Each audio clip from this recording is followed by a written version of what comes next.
Are bar risers on a dirt bike evil? Some tall riders say it's the only way they can fit on dirt bikes that are designed for midgets, while others say bar risers will ruin your bike's handling, give you cancer and shrink your genitals. And of course, high bend bars tend to fall into this category too.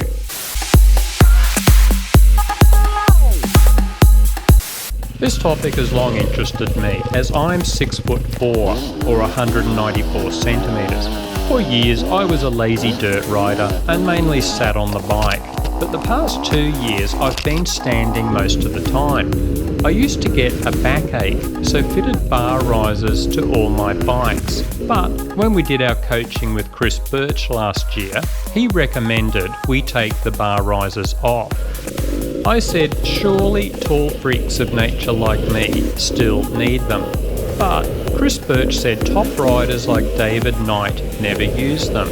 In fact, when Birchy met Knight at an Extreme Enduro, the first thing David said to him was, "Get those fucking bar risers off your bike, mate." Why? Birchy said bar risers are a common mistake by inexperienced riders because they aren't standing on the bike properly. You should be in this position because it lowers your centre of gravity, lets your legs absorb bumps, and your arms are also bent to absorb impacts and control the bike better. Birchy also said it's important to keep your legs bent and body weight low for wheelies too. And this was his constant theme: stay in that crouched position, keep your centre of gravity low at all times.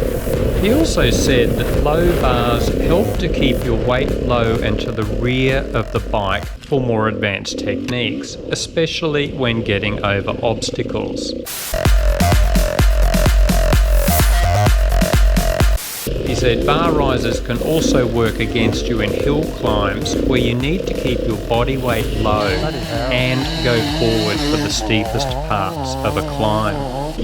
After a bit of googling around, I found comments from other riders too, who said that as you raise the handlebars, the handling of your bike does change for the worse, saying the steering usually becomes twitchy, you are less able to get your body weight over the front of the bike for tight corners, and raising the bars usually pushes them closer to you, which actually isn't good for taller riders. So, what was my experience? Birchy suggested I not use bar risers for a while and see what effect it had. At first, this was very uncomfortable. As mentioned, I'm very tall.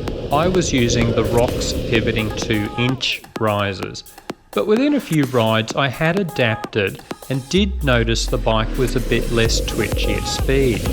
I couldn't notice any other immediate effects, but knowing how important a low centre of gravity is, I'm sure there were benefits from being lower on the bike.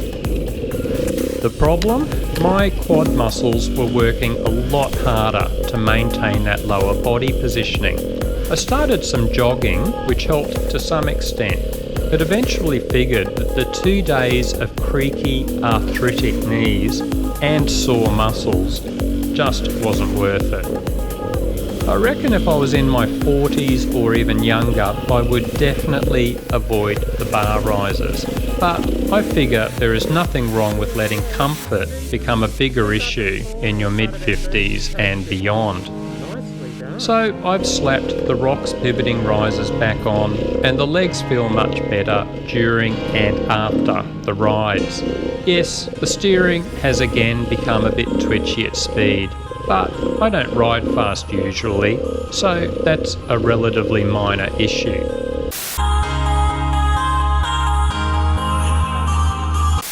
If you are a tall rider, I suggest work on that body positioning first. If your quad muscles ache, then just exercise more. Remember too, you can use fastway foot pegs to drop your pegs down and to the rear slightly, which helps give you more room on the bike. If you still don't feel comfortable, then sure, get some risers and experiment with them.